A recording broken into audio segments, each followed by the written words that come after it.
Bien, vamos a comenzar entonces con la primera unidad, que es en sí farmacología general. Más que todo, esta unidad, estos temas, se tratan de términos, ¿no? Y más que todo definiciones de todos aquellos puntos que son importantes durante toda la asignatura, ¿ya? Antes de empezar, veremos un poquito sobre de qué significa farmacología. En sí, farmacología viene del griego fármakon, que significa fármaco o medicamento, y logos, que es estudio o tratado. La farmacología es una parte de las ciencias biomédicas que estudia todas aquellas propiedades y características, como sea también la estructura química, de todos aquellos fármacos y sus acciones o efectos sobre el organismo. Es por eso que cuando se habla del significado de lo que es farmacología, vienen en sí a hablar de lo que son tres tipos de términos, ¿no? Lo que es fármaco, medicamento y droga, ¿no? Estos tres términos a menudo se los puede utilizar como sinónimos, pero también vamos a poder observar que tienen diferentes diferencias. Bien, en esta parte, como ya les mencioné en la anterior clase, esta es una lista, ¿no?, de libros que ustedes pueden utilizar como libros de consulta. Y el primero, como ya saben, que es el libro de Manuel Litter, que es el compendio de farmacología, ¿no? Esto también se los voy a pasar. Bien, hablando de nuevamente, de los tres términos, que es fármaco, droga, medicamento y fármaco, ¿pudieron averiguar qué diferencia existe o de qué trata cada uno de estos términos?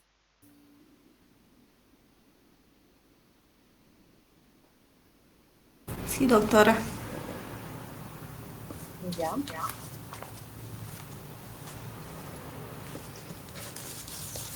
Eh, ¿Puedes indicarme? sí, fármaco nos decía que es toda sustancia química que al interactuar con un organismo vivo da lugar a una respuesta biológica. Esto nos puede servir para realizar, digamos, una prevención, el diagnóstico y el tratamiento. Dentro del fármaco podemos encontrar que puede haber reacciones adversas, una actividad biológica y se va a transformar dentro del organismo. Mientras que un medicamento es como un conjunto de fármacos más excipientes. Estos excipientes son inertes que facilitan la administración de estos fármacos. En realidad, estos excipientes no interactúan con el organismo, solo pueden ayudar a que sea con un sabor más agradable o que tenga una mayor absorción al organismo. Y la droga es toda sustancia que está introducida al cuerpo, puede ser por cualquier vía, y este va a realizar una alteración natural del funcionamiento del sistema. Además, que es susceptible a que crea dependencia, ya puede ser psicológica, física o ambos. Eso es lo que he podido investigar, doctora. Muy bien. Me parece excelente. Bueno, como todos saben, esta semana hemos estado en las inscripciones manuales y ya para la siguiente semana vamos a contar con lo que son las listas oficiales, ¿no? Entonces, todavía como no tengo las listas, me van a hacer recuerdo a aquellas personas que están participando, ¿ya? Para que ponga puntaje. Muy bien. Como su compañera indicó, podemos ver que existen también diferencias entre estos tres términos. En sí, fármaco, de manera antigua, de manera primitiva, se lo consideraba como un purgante, pero actualmente sabemos que el fármaco es toda aquella sustancia química que se relaciona o interactúa con un organismo vivo. Por lo tanto, va a dar lugar a una respuesta la cual va a ser ya sea tóxica o beneficiosa. En cambio, un medicamento es toda sustancia química que nos va a servir tanto para el diagnóstico, el tratamiento y la prevención de diferentes tipos de enfermedades, diferentes tipos de infecciones o patologías que nos van a mostrar diferentes signos patológicos y estos van a modificar lo que son los ritmos biológicos. ¿A qué se refiere un ritmo biológico? En sí puede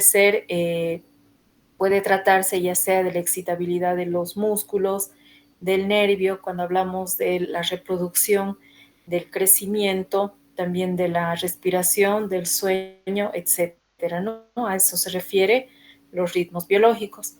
En cambio, la droga es un agente químico que va a afectar aquellos procesos bioquímicos fisiológicos de los seres vivientes y por tanto va a producir en ellos diferentes efectos o acciones benéficas o adversas. ¿Sí? Entonces, esas son las diferencias entre estos tres términos. Como bien hablamos, la farmacología es una ciencia, es una parte de la ciencia. Por ejemplo, se relaciona con lo que es farmacognosia o materia médica. Esta materia seguramente ya la llevaron el año pasado. ¿Alguien me puede decir a qué se refiere esta materia o esta ciencia?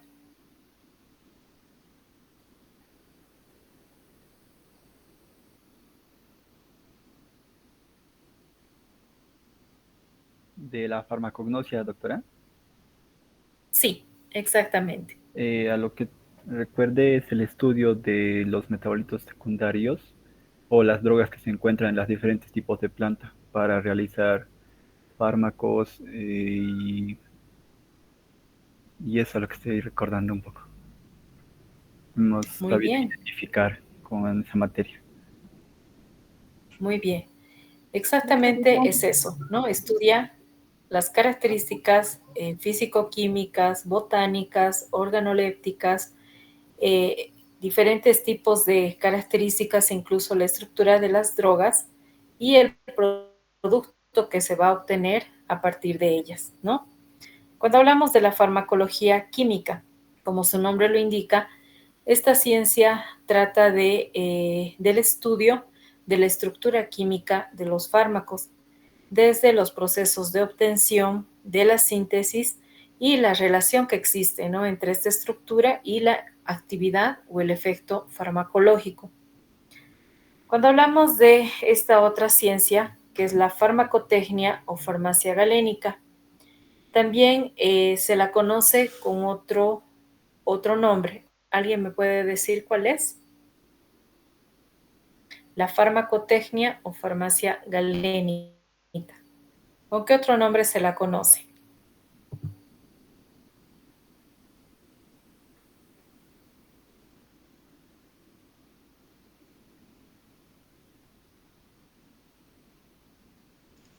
Doctora, no sé si es tecnología farmacéutica.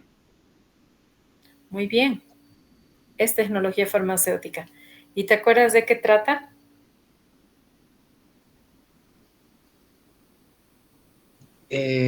La tecnología farmacéutica. Sí, Eh, bueno, más o menos lo que tengo entendido es una ciencia que estudia la transformación de principios activos en medicamentos aptos para el uso, ¿no? Para el uso humano, para el consumo. ya. Bueno, en sí no sería la transformación, en sí sería el estudio de la preparación de medicamentos para su posterior utilización, ¿no? Entonces, en tecnología farmacéutica van a aprender a preparar lo que son los jarabes, lo que son las soluciones, inyección, los supositorios, óvulos, etcétera, ¿no? Diferentes formas farmacéuticas. Bien, hay otra ciencia que se conoce como etnofarmacología. Como su nombre lo indica, estudia las propiedades de las plantas, las cuales se van a utilizar con fines medicinales en pueblos indígenas. Luego viene otra ciencia con la cual la farmacología también se relaciona, que es la farmacocinética y la farmacodinamia. Son dos ciencias, ¿no?, que también la vamos a ver durante todo el año. ¿A qué se refiere la farmacocinética? Estudia todos los procesos físico-químicos y farmacocinéticos que ocurren en el organismo, es decir, es lo que el organismo le va a hacer al medicamento. Una vez que el medicamento ingresa, va a sufrir diferentes tipos de procesos en el organismo. Ese estudio de todos aquellos procesos se denomina farmacocinética. En cambio, farmacodinamia es al revés, es decir, es lo que la droga le hace al organismo. Todos los efectos, todas las acciones que tienen los fármacos o los medicamentos sobre el organismo se denomina farmacodinamia. ¿Está claro? Sí, doctorita. Muy bien. Continuamos entonces. ¿A qué se denomina farmacometría? De igual manera, nos va a permitir cuantificar, es decir, su nombre lo indica, nos permite la cuantificación de todas las acciones o efectos de los fármacos desde el punto de vista experimental y clínico. Y normalmente esto va en función de lo que es la dosis administrada. Cuando hablamos de otra ciencia, que es la farmacogenética, de igual manera hablamos de una ciencia que está mucho más avanzada. En esta está incluida lo que es biología molecular, ¿no?, que de un tiempo acá se ha vuelto con la pandemia una de las técnicas más utilizadas, ¿no?, para diagnosticar lo que es el COVID. La farmacogenética de igual manera está relacionada con la biología molecular. Esta se ocupa de la influencia de la herencia sobre los efectos de los fármacos. Así también tenemos otro tipo de ciencias que se relacionan con la farmacocinética, y es la cronofarmacología. En la cronofarmacología se estudia los efectos y acciones de los fármacos, pero en función de las características biológicas, temporales o los ritmos biológicos. Si bien recuerdan, los ritmos biológicos puede tratarse de lo que es el sueño, la respiración, la reproducción, etcétera, ¿no? Muy bien, otra ciencia es la farmacología clínica o médica. Esta va a estudiar tanto las acciones y los efectos de los fármacos en una persona ya sea sana o enferma. Y esto nos va a permitir ver exactamente el uso racional de estos medicamentos. ¿Qué quiere decir? Que en esta ciencia se va a estudiar lo que es el tratamiento, el diagnóstico y la prevención de enfermedades. Otra ciencia también que se relaciona con la farmacología es la farmacoterapia. De igual manera, en su nombre ya nos está indicando de qué se ocupa. Esta se ocupa del estudio de la utilización de los fármacos que nos van a permitir modificar las funciones fisiológicas, nos va a permitir determinar lo que es el diagnóstico, la prevención y el tratamiento de enfermedades. Otra ciencia que se relaciona con la farmacología es la toxicología. ¿Alguien me puede decir de qué trata la toxicología?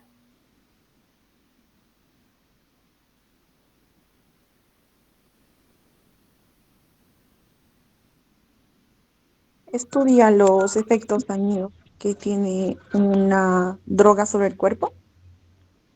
Muy bien, exactamente. Se ocupa del estudio de los efectos tóxicos que pueden causar diferentes sustancias o medicamentos en el ser humano, es decir, que pueden causar efectos nocivos, ¿verdad?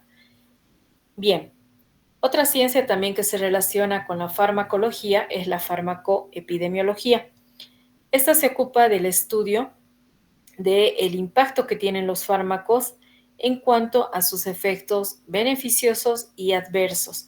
Y esto lo van a realizar en grandes poblaciones humanas, ¿no? Entonces estudian justamente esos efectos en una gran población. La farmacoeconomía estudia el costo de los medicamentos desde lo que toma su fabricación, la comercialización y el impacto económico presupuestario, ¿no? Es decir, nos va a permitir estudiar la relación que existe entre el costo y la enfermedad. Y finalmente tenemos otra ciencia que también se relaciona con la farmacología y es la terapia génica. Esta es una nueva forma, como les dije también, de medicina molecular, ¿no? Esta surge con el avance en el conocimiento tanto de la farmacogenética y la genómica. Bien, ahora veremos un poquito más a profundidad de lo que es esta ciencia, les dije, farmacocinética. ¿Alguien me puede explicar qué es la farmacocinética?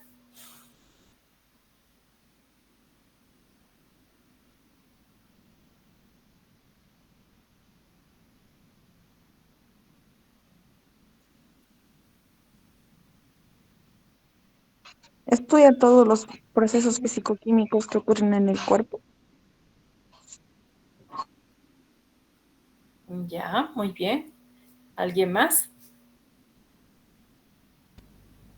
Estudia lo que el organismo hace con el fármaco al momento de ingresarlo. Muy bien. En forma resumida es eso, ¿no? Como les dije, la farmacocinética es lo que el organismo le hace al medicamento y la farmacodinamia es lo que el medicamento le hace al organismo. Dicho en otras palabras, la farmacocinética es el estudio de todos aquellos procesos, tanto físico-químicos como farmacocinéticos, que ocurren en el organismo cuando ingresa un medicamento. Cuando el medicamento ingresa, suceden diferentes pasos. Estos pasos son físico-químicos o farmacocinéticos, tales como absorción, distribución, metabolismo y excreción. Entonces, el medicamento va a pasar por todos estos procesos para finalmente, una vez que termine su acción o efecto farmacológico deseado, va a ser eliminado. En cambio, bueno, este es un ejemplo antes de pasar a farmacodinamia. Como ustedes pueden ver, me pueden, en la imagen de acá, me pueden indicar qué dispositivo es este de acá.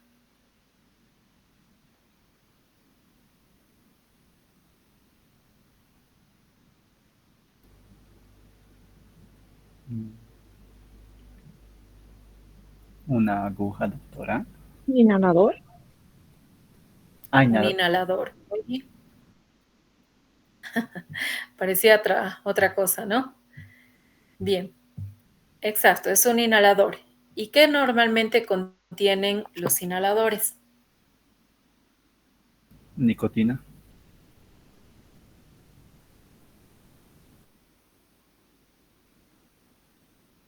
O de Para la. una persona asmática, Ah, pero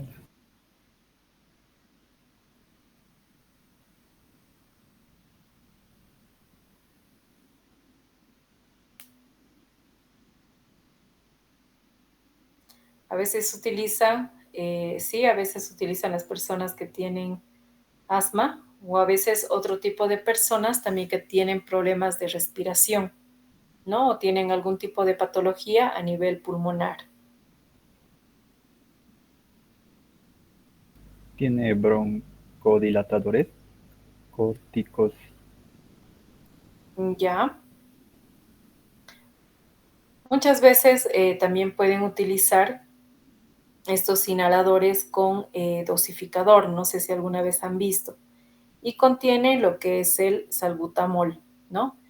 Que nos va a permitir aliviar del broncoespasmo en aquellos pacientes que padecen asma o, como les dije, que padecen algún tipo de enfermedad pulmonar obstructiva. Ya, bien. Siguiendo este ejemplo, una vez que el medicamento ingresa al organismo, va a atravesar hasta la boca y la faringe. Una porción va directamente a lo que es el depósito pulmonar, es decir, se dirige a los pulmones.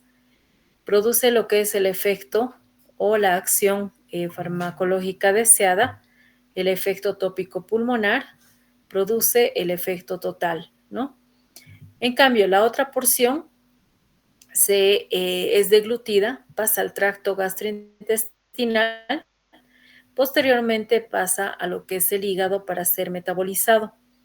Una vez que es metabolizado o biotransformado, va a pasar a lo que es la circulación sistémica, pasa a la circulación sistémica, produce lo que es el efecto sistemático y finalmente el efecto total, ¿no? Una vez que el medicamento es biotransformado, luego pasa a ser eliminado, es decir, va a producir lo que es la acción o el efecto que se desea, se activa, luego se inactiva y se elimina, ¿sí? Entonces, todos estos procesos o pasos comprenden lo que es farmacocinética. Bien, ahora pasando a este otro, que es la farmacodinámica. ¿Se acuerdan que estudia esta ciencia? Es lo que el medicamento le hace al organismo. Los efectos bioquímicos y fisiológicos de los fármacos. Muy bien. Es lo que la droga o el medicamento le hace al organismo, es decir, todas aquellas acciones o efectos que van a tener los fármacos o medicamentos en el organismo, ¿no? Bien, dentro de lo que es la farmacocinética hemos hablado de todos estos pasos, ¿verdad? De lo que son los procesos físico-químicos. ¿Cuáles son?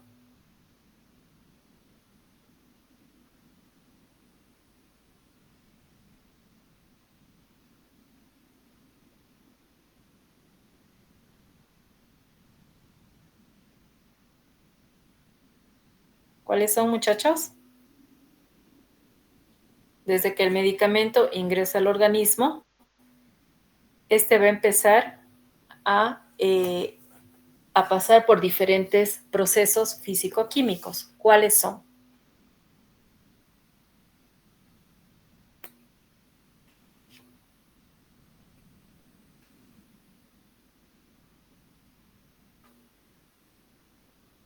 Era absorción, doctora. Ya, Luego distribución, metabolismo y eliminación. muy bien. Y excreción. Bien.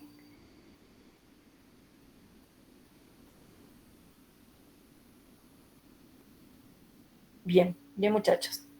Entonces, para que el medicamento pueda ser absorbido, tiene que sufrir antes un proceso llamado penetración, que simplemente habla de lo que es el ingreso del medicamento, ¿sí? Entonces, la penetración es aquella capacidad que tienen los medicamentos de ingresar o introducirse, ya sea por diferentes mecanismos, a través de las barreras biológicas al interior del organismo. Posterior a este proceso viene lo que es el proceso de absorción. Estos son diferentes ejemplos para que ustedes puedan ver cómo existen diferentes vías de ingreso, ¿no? Hacia el organismo, ya sea por inhalación, como pueden ver acá, tenemos los gases, los vapores, polvos y aerosoles. Cuando una persona aspira algún tipo de gas, ya puede ser algún tipo de gas que sea nocivo, inmediatamente ingresa al organismo por inhalación. Otros medicamentos lo van a hacer a través de absorción por la piel, cuando existen diferentes tipos de derrames de polvos y líquidos, ¿no? Otros van directamente, como pueden ver acá, a través de las vías nasales, a través directamente pasan a los pulmones, al hígado, pasan a lo que es la vesícula. Como les dije, hay otros que ingresan a través de la piel y a través de la médula, ¿no? Entonces, simplemente estos son ejemplos de algunos medicamentos y sus vías de ingreso. Posterior a lo que es la penetración, tenemos lo que es el proceso de absorción. Cuando el medicamento se introduce del exterior al interior del organismo hasta llegar al torrente circulatorio se denomina absorción. Un ejemplo de este proceso es cuando ingerimos a través de los alimentos lo que es la vitamina B12, que forma parte del complejo, ¿no? Del complejo B. Una vez que ingresa la vitamina B12, a nivel del estómago tenemos lo que son las células del estómago y van a producir este factor, ¿no? Que es el factor intrínseco. Ingresa la vitamina B12 con los alimentos, se une a lo que es el factor intrínseco y va a formar un complejo. El complejo vitamina B12, factor intrínseco, y este va a viajar por el organismo hasta llegar a lo que es el intestino delgado. Una vez que llega al intestino delgado, se dirige a la última parte de este, que es el ileón, donde recién se va a realizar la absorción del complejo vitamina B12 y factor intrínseco, ¿no? Entonces, este simplemente es un ejemplo para que puedan ver en qué consiste este proceso. Posteriormente, vamos a ver, este solamente es otro ejemplo, ¿no? De cuando ingresa la glucosa y también la insulina al organismo. Para que se lleve a cabo el proceso de absorción, se requieren 4 procesos o 4 condiciones. ¿Cuáles son? La difusión acuosa, la difusión lipídica, la difusión facilitada y la pinocitosis. Perdón. La difusión acuosa, ¿a qué se refiere? Es aquel proceso por el cual ingresa el medicamento a través de la membrana celular por los poros u orificios, es decir, por los espacios existentes entre células, los espacios intercelulares. En cambio, la difusión lipídica, como su nombre lo indica, se necesita un modelo lipoproteico, es decir, aquellos medicamentos que son liposolubles van a poder ingresar a través de ese modelo lipoproteico. Todos los medicamentos que son liposolubles normalmente se absorben, se distribuyen y se eliminan con mayor rapidez. Tienen una velocidad bastante rápida de absorción. Por ejemplo, ¿qué medicamentos que contengan, que sean liposolubles se van a absorber con mayor rapidez? Tenemos a los insecticidas. Estos son liposolubles, como les dije, se absorben rápidamente y se eliminan también rápidamente. Cuando hablamos de la difusión facilitada, necesitamos la participación de las proteínas. Cuando un medicamento ingresa, necesitan esas sustancias proteicas como transportadores que permitan que el medicamento ingrese del exterior al interior. En cambio, la pinocitosis, que es conocida como bebida celular, requiere la captación de sustancias líquidas por la célula, es decir, se produce un englobamiento de la membrana celular y lo cual va a permitir formar una vacuola pinocítica, ¿no?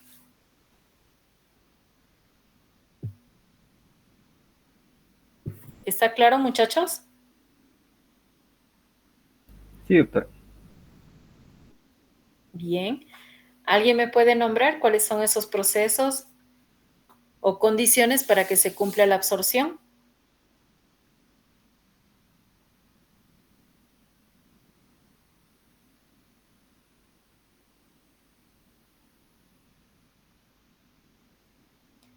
Bien, a la persona que me indique tiene puntaje. Era pinocitosis, difusión lipídica Muy bien, facilitada y acuosa. muy bien. ¿Me puedes explicar en qué consiste cada una? La pinocitosis era mm, la, cómo captaba las sustancias líquidas por la célula o el transporte de células, no, de sustancias pequeñas, la difusión facilitada, está mediada por transportadores, que son las proteínas, y facilita el transporte.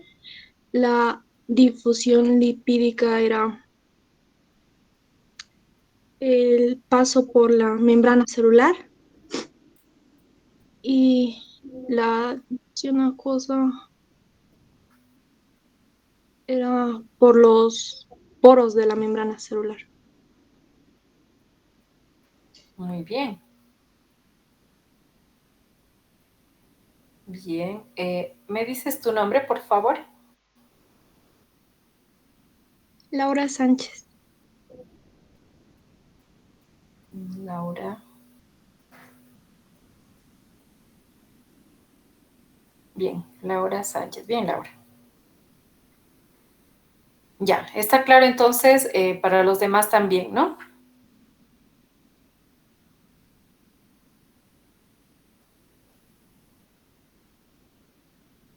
¿Está claro? Sí, doctorita. Muy bien. Porque esa es pregunta de examen. Ya. Vamos a continuar con otro proceso físico-químico que es la distribución. Como bien saben, una vez que el medicamento ha ingresado, tiene que distribuirse, es decir, va a pasar a través del sistema circulatorio y solamente lo va a lograr fijándose a diferentes tipos de proteínas y también va a ser coadyuvado con un proceso que es, o mejor dicho, va a ser coadyuvado con lo que es la presión arterial. ¿Alguien me puede decir qué es la presión arterial?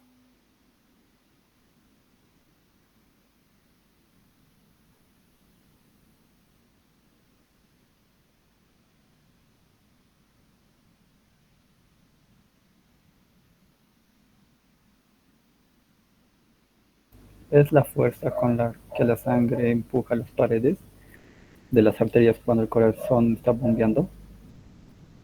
Muy bien. Es la fuerza que ejerce la sangre a través de las paredes de los vasos sanguíneos, arterias, venas y capilares. Exactamente. Entonces, con ayuda de la presión sanguínea y también o la presión arterial y también con ayuda de las proteínas, es que el medicamento va a ser transportado, ¿verdad? Hasta que llegue a los diferentes órganos blancos, ¿no? ¿A qué se refiere un órgano blanco?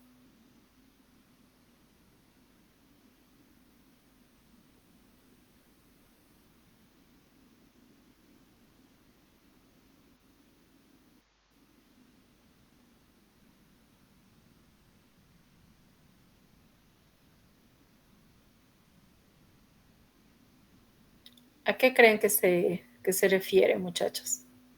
¿No también se le dice como órganos diana, doctora? ¿Es eso? Muy bien, ¿sí? Donde una sustancia ejerce su mecanismo de acción, o bueno, va y activa ese mecanismo o algo por ahí. Una hormona, un Ya, medicamento. es donde va a ejercer su acción o el efecto farmacológico deseado. Muy bien. Ahora viene el otro proceso que es el metabolismo, o llamado también en algunas situaciones biotransformación, porque una vez que el medicamento se metaboliza, se biotransforma, se tiene que activar. Una vez que se activa, va a producir el efecto farmacológico deseado y posteriormente se inactiva o se depura para ser excretado o eliminado, ¿no? Luego viene el proceso de excreción. Como les dije, el fármaco de ser activado pasa a ser inactivado y posteriormente tiene que ser eliminado al exterior del organismo.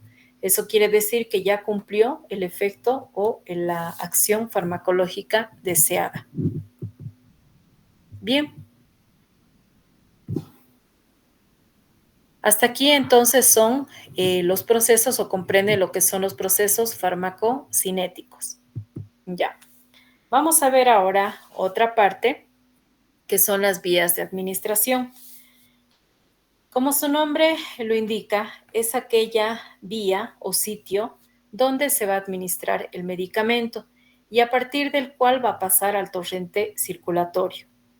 Normalmente las vías de administración se dividen en dos, lo que es las vías enterales y parenterales. Las vías enterales o la vía enteral comprende lo que es la vía sublingual, la vestibular, la vía oral, la rectal y la colónica. En cambio, la vía parenteral comprende una serie de vías en las cuales está implicada la utilización de un dispositivo, es decir, de una aguja, para poder ser colocado lo que es el medicamento, es decir, para que éste pueda ingresar, ¿sí? Vamos a ver primeramente lo que es la vía enteral. La vía enteral también es llamada vía digestiva.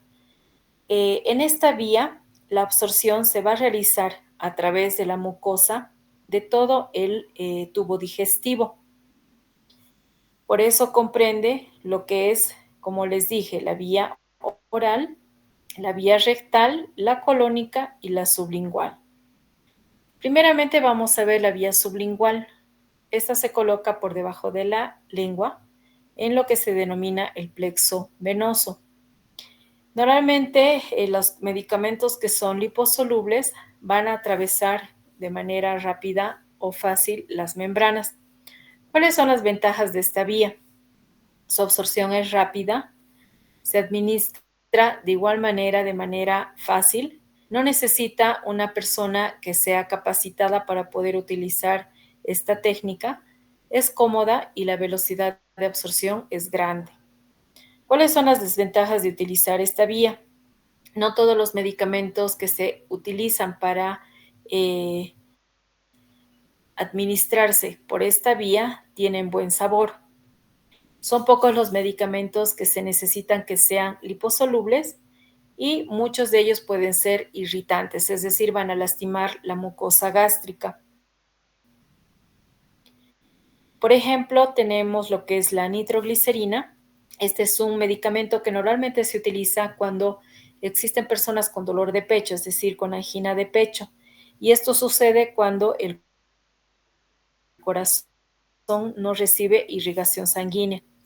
Así también tenemos otro medicamento como ser la nifedipina o llamado también Adalat, que es considerado como un antihipertensivo. Este nos va a permitir regular lo que es la presión arterial, ¿no? También tenemos diferentes medicamentos como ser la oxitocina, que es una hormona que se utiliza para inducir el parto o ayuda en la producción de la leche cuando la persona está amamantando, ¿no? Otra vía de administración es la vía vestibular. Esta se aplica a nivel del carrillo y la encía, es decir, a nivel de la mejilla. Este puede ser poco utilizado. Muchos medicamentos que se administran, como para el resfrío, utilizan esta vía. ¿Cuáles son las ventajas? La absorción es rápida, es decir, tiene las mismas ventajas y desventajas que la vía sublingual. La absorción es rápida, es de fácil administración, no necesita de un personal con experiencia para utilizar esta técnica y la velocidad de absorción es grande. ¿Cuáles son las desventajas? Existen medicamentos que no tienen buen sabor, también pueden irritar lo que es la mucosa gástrica. Como les dije, por ejemplo, lo que son las pastillas, existen vitaminas, hay pastillas de miel, pastillas de propóleo, como por ejemplo también los caramelos, los multibióticos que se utilizan en este caso para resfríos. Luego tenemos la vía oral. Esta se utiliza la boca y el mecanismo de deglución. ¿Cuáles son las ventajas? Esta vía es la más utilizada, es cómoda, no necesita de un personal especializado para utilizarla, tampoco necesita un ambiente que requiera equipos o que requiera algún tipo de utensilio especial para poder utilizar esta vía. tiene seguridad y es bien tolerado, ¿no? El medicamento normalmente con esta vía es bien tolerado. ¿Cuáles son las desventajas? La absorción es lenta, puede ser errática. Con esta vía de administración utilizada, se recomienda o se tiene algunas recomendaciones, como por ejemplo cuando se administran medicamentos con el estómago lleno, se sabe muy bien que puede disminuir lo que es la velocidad de absorción. En cambio, cuando se lo administra con estómago vacío, la velocidad de absorción es más rápida, que es lo ideal, ¿no? Pero hay algunas personas que con algún medicamento pueden padecer gastritis, ¿no? Entonces el médico lo que hace es recetar un medicamento en estómago lleno, ¿no? Después del desayuno, que no hay ningún problema, lo único que hace es disminuir la velocidad de absorción. También se recomienda no administrar cuando se consume leche. De igual manera, la absorción es lenta. En cambio, cuando se lo administra con agua, la absorción es más rápida y es mucho mejor. En el caso de que el paciente sufra de diarrea, el tránsito es rápido, la mucosa secreta agua y por tanto permite que en muchas ocasiones el medicamento no se absorba, ¿no? Hay que tener en cuenta entonces todas esas situaciones.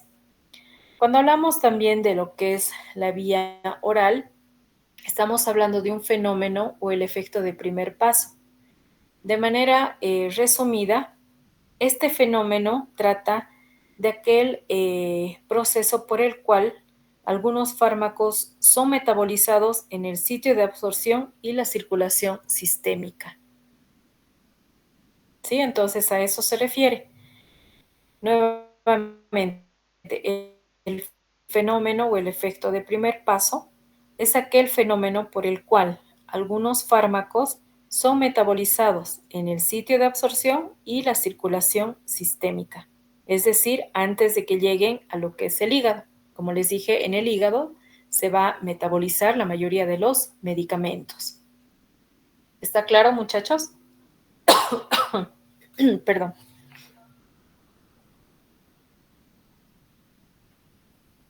¿Está claro?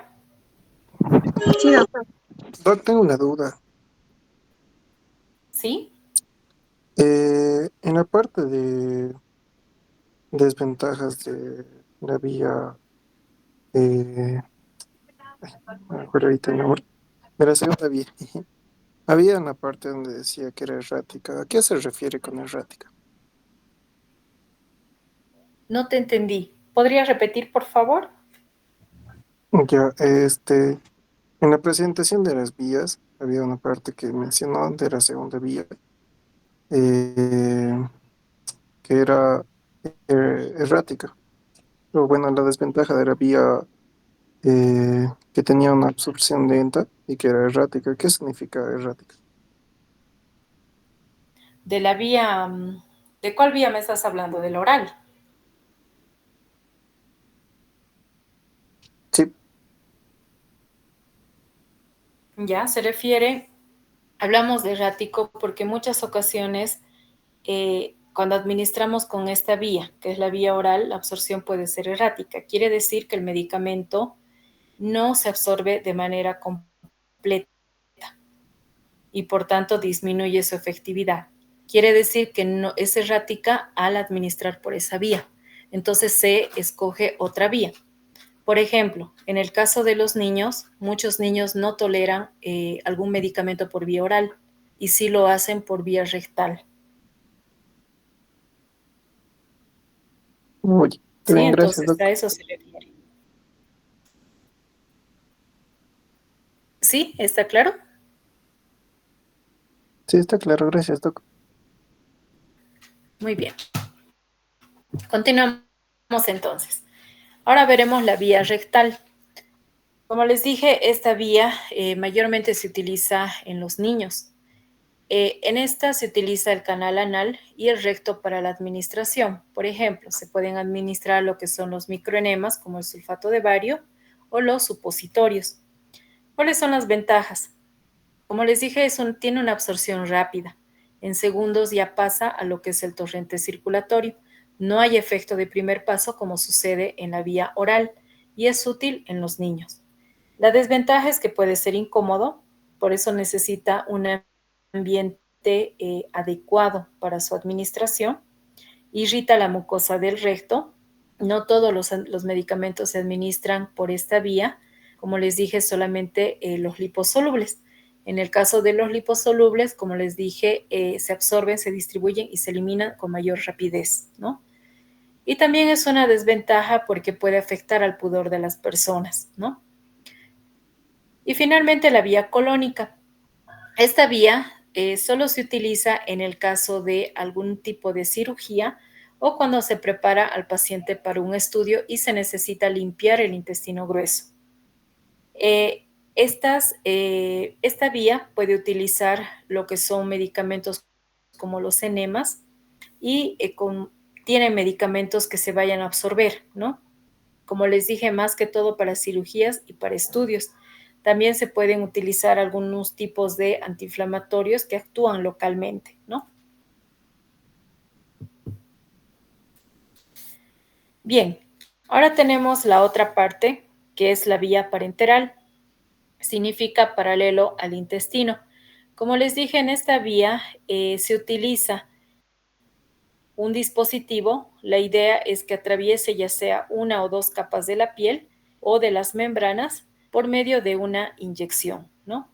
Esta vía comprende lo que es la vía transdérmica, la subcutánea, la intradérmica, la intra o endovenosa, la vía intramuscular, la peridural, la intraarterial, la intraarticular, tenemos la vía intratecal, intrapleural, intraperitoneal, la raquídea o intrarraquídea y la parenteral o tópica.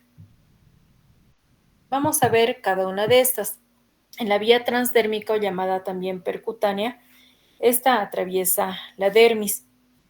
Mayormente para esta vía se utilizan lo que son los parches, como ser los parches de estrógeno, los parches de nitroglicerina o nitroparche, los parches de clonidina, que es antihipertensivo, también insecticidas como órganos fosforados, los parches de hormonas femeninas y parches de nicotina, ¿no?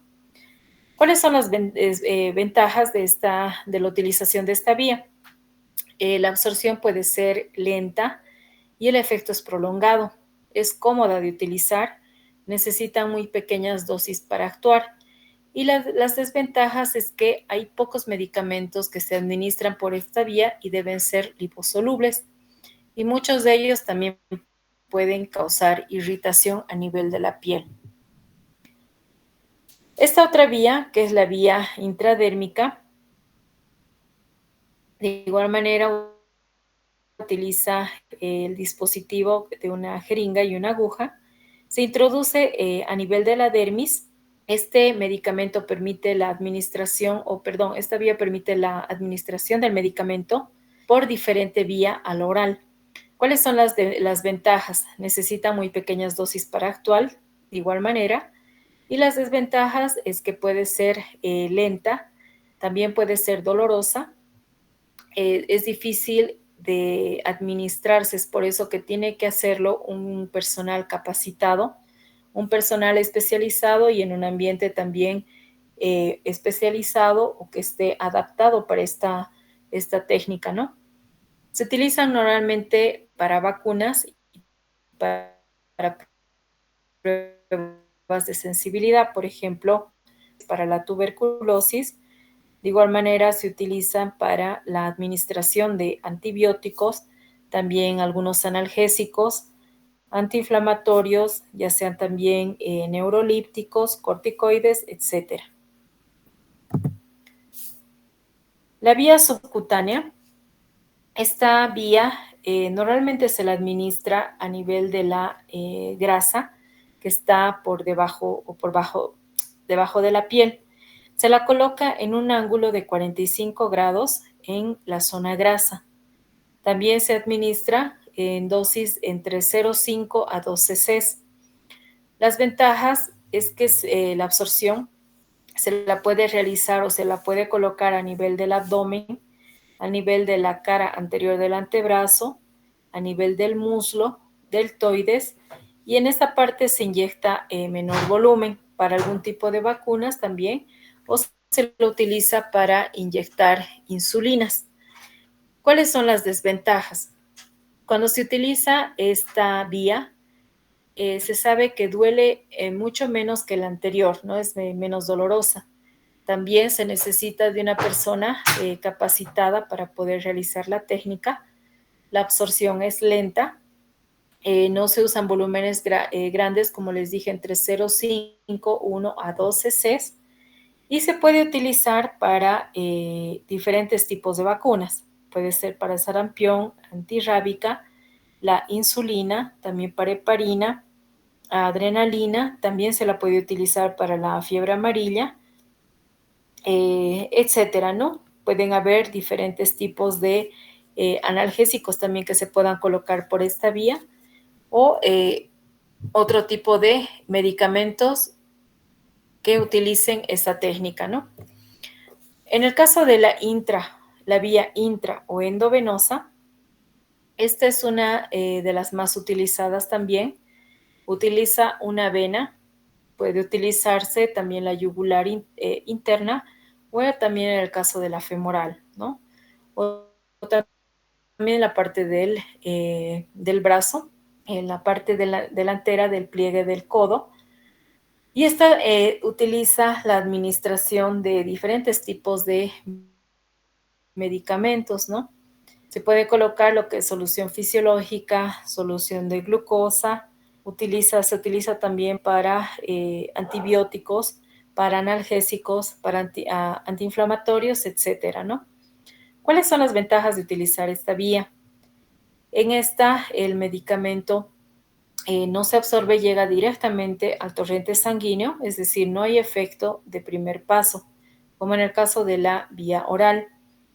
Se utiliza cantidades necesarias, no es muy dolorosa, pero sí requiere de un especialista, ¿no? Entonces esa es la desventaja. Si no se sabe colocar bien o no se sabe utilizar esta técnica, puede llegar a causar algún tipo de infección, ¿no?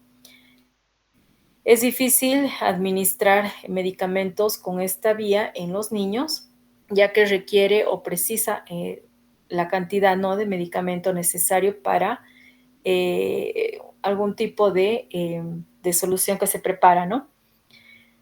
Puede llegar a producir alergias, como les dije, si es que no se sabe utilizar realizar la técnica, ¿no?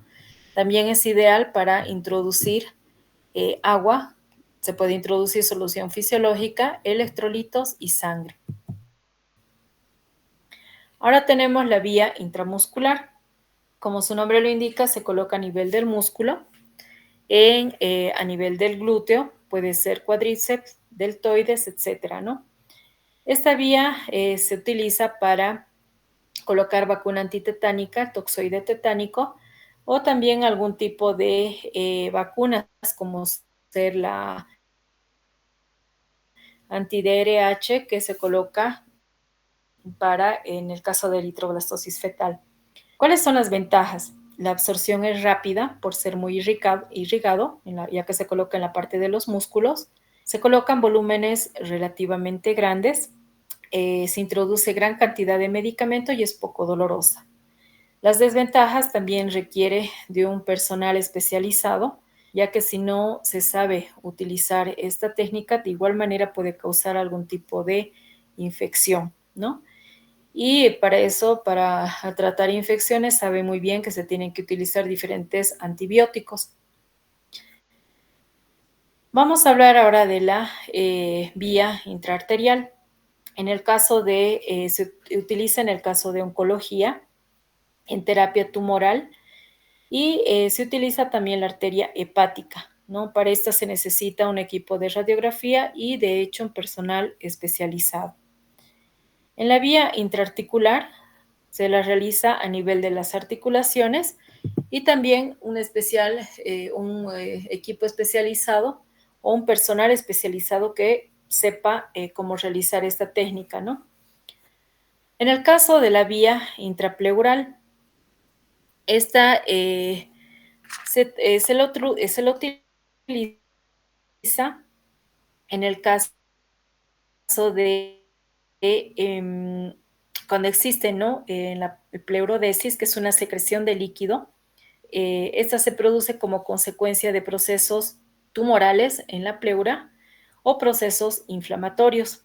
Esta vía intrapleural se la puede utilizar para administrar diferentes tipos de anestésicos, los cuales se coloca entre lo que es la pleura parietal, posterior externa, y la pleura visceral, que es la parte interna.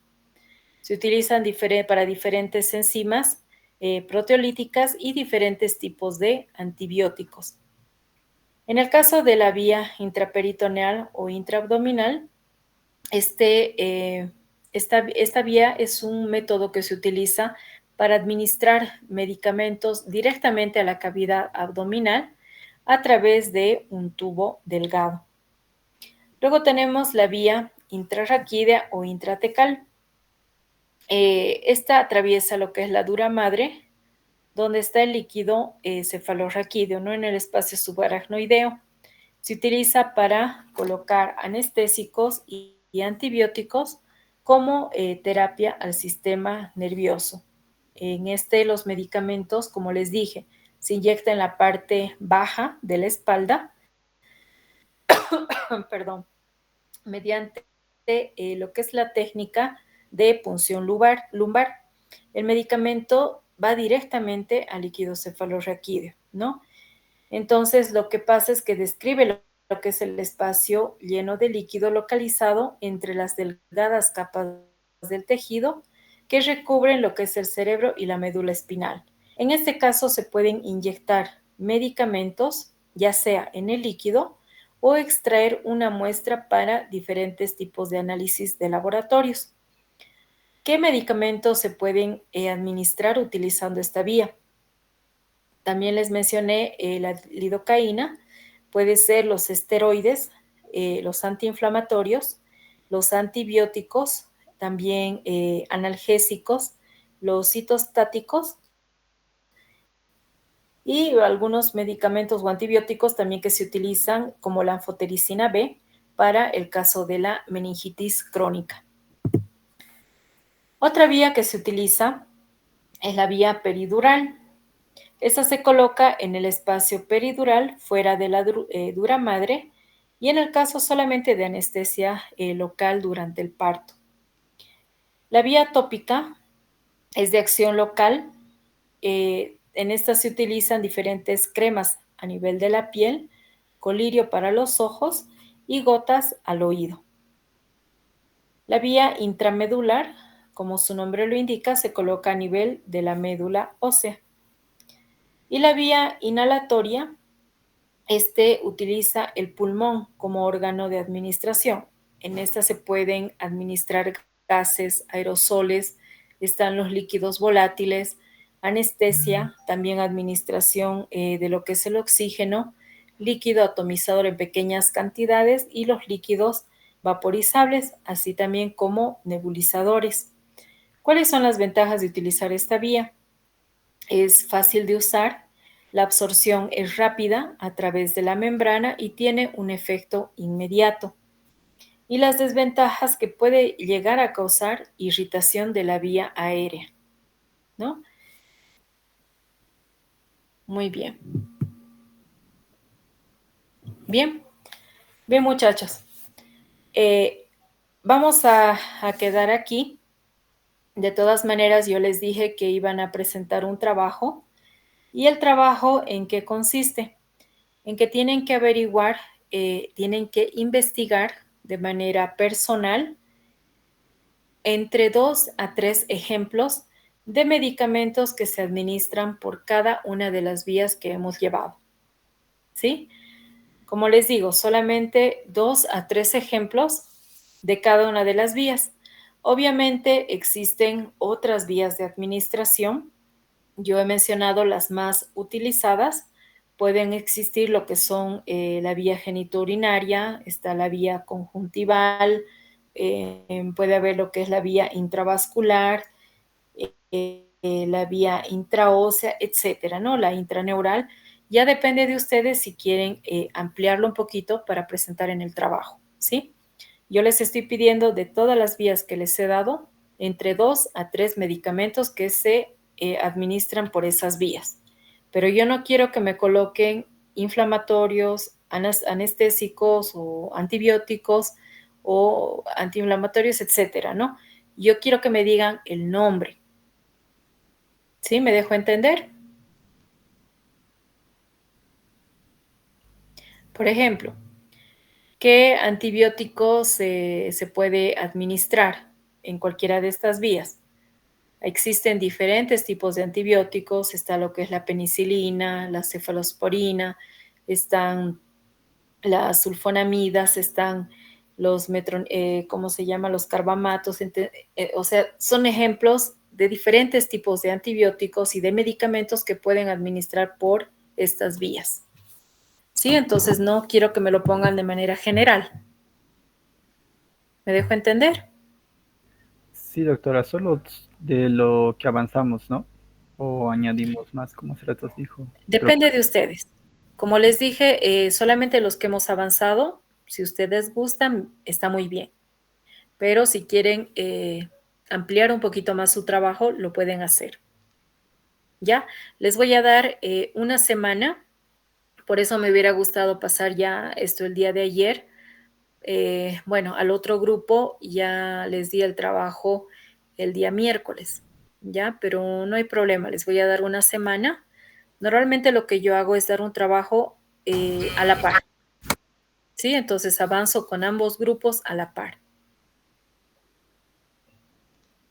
Rocío, creo que querías hablar. Doctorita, ¿este trabajo va a ser manuscrito o en computadora? ¿Lo vamos a subir al Classroom? Eso quería saber. Todos los trabajos que les voy a dar, ya creo que les mencioné, ¿no? La primera clase, sí o sí lo van a hacer, lo van a presentar en Classroom de manera individual. Voy a ver si algunos son en grupo, también lo voy a mencionar en la clase o en el Classroom. Pero este trabajo es individual de forma escrita. Sí, pero yo les adelanto, todos los trabajos que yo les dé tiene que ser escrito a mano, nada computadora. Sí, las carátulas lo pueden hacer cuando sea grupal, porque tienen que colocar el nombre de todos, ¿no? De todos los integrantes. Pero cuando es así de manera individual, no. ¿Sí? ¿Está claro? Está bien, doctor. Bien. Muy bien. Bien, chicos. Entonces, si no tienen más dudas, no hay preguntas, quedamos acá. Y para la siguiente clase me gustaría que lean acerca de farmacodinamia. ¿Ya? Entonces vamos a avanzar esa parte la siguiente semana.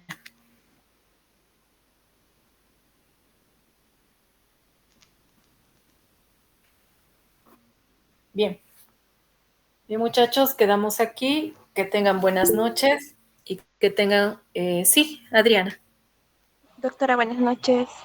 Quería preguntarle, ¿cuándo va a subir las diapositivas del tema que acabamos de avanzar? Ahora mismo. Está bien, gracias. No tienes por qué. Ahora mismo lo voy a subir, ¿ya? Mayormente lo que hago es eso. Una vez que termino la clase, lo subo inmediatamente, ¿ya? Y no sé si les gustaría, bueno, creo que les he pasado, no, al otro grupo les he pasado. Si ustedes están de acuerdo, tengo algunos libros de consulta que se los puedo pasar también por Classroom, pero depende de ustedes. Sí, doctora. Por favor. Sí, doctor, por favor. Ya, muy bien. Lo voy a subir entonces.